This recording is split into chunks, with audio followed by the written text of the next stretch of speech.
This is Astro Tips Alpha. Hello viewers, welcome to স্বাস্থ্য alpha channel পক্ষ থেকে সবাইকে স্বাগতম।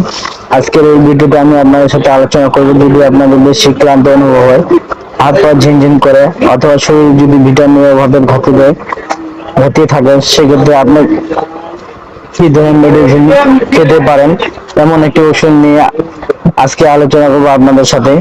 বাংলাদেশ সুনামধন্য কোম্পানি এরিস্টোইড বি ট্যাবলেট সম্পর্কে এই মেডিসিনটি আপনার কি ধরনের মেডিসিন, কি কাজ করে, এটি কতবার খেতে হবে, খাওয়ার নিয়ম কি, পার্শ্ববর্তী আছে কিনা, এই তথ্যগুলো আপনাদেরকে আমি এই ভিডিওতে আজকে জানিয়ে দেবো। তো ভিডিওর শুরুতে আমি আপনাদের প্রথমে আপনাদের মেডিসিন সম্পর্কে জানিয়ে দিচ্ছি। এই ট্যাবলেটটি ভিটামিন বি কমপ্লেক্স জাতীয় মেডিসিন। এতে রয়েছে ভিটামিন বি1, বি2, বি3 এবং বি6।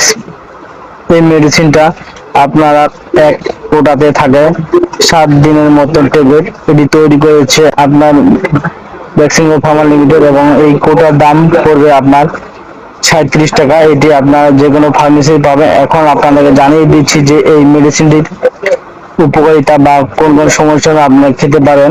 প্রথমে আপনাদেরকে জানিয়ে দিচ্ছি যে ক্লান্ত অনুভব করেন, হালকা উপকার কাজ করার পর অথবা যাদের শারীরিক দুর্বলতা বেশি, তারা এই মেডিসিনটি খেতে পারেন। দ্বিতীয়ত, যাদের নার্ভের সমস্যা রয়েছে অথবা হাত পা ঝিনঝিন করে বা ব্যথা করে, সেক্ষেত্রে কিন্তু তারাই এই মেডিসিনটি খেতে পারবেন।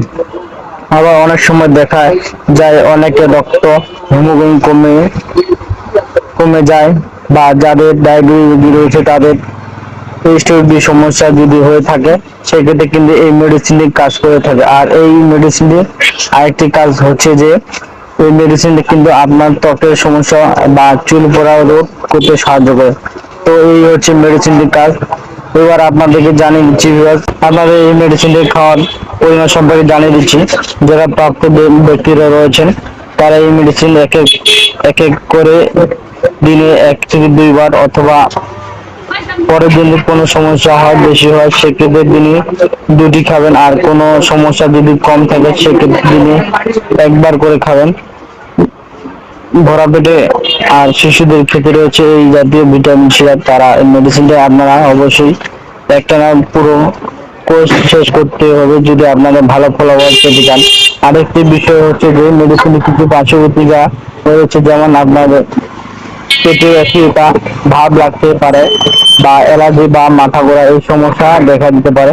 যদি কিছু সমস্যা, যদি এই সমস্যাগুলো খুব একটা হয় না, যদি আপনার নিয়মিত মেডিসিন নেন, তো আপনার অবশ্যই মাত্রাধিক মেডিসিন খাবেন না। আর এর হচ্ছে আজকের এই ভিডিও সম্পর্কে আলোচনা। আশা করি এটি আপনাদের উপযোগী হতে পারে। আজকের মতো ভিডিওটি এখানে শেষ করছি। ভালো থাকুন, সুস্থ থাকুন, খোদা হাফেজ।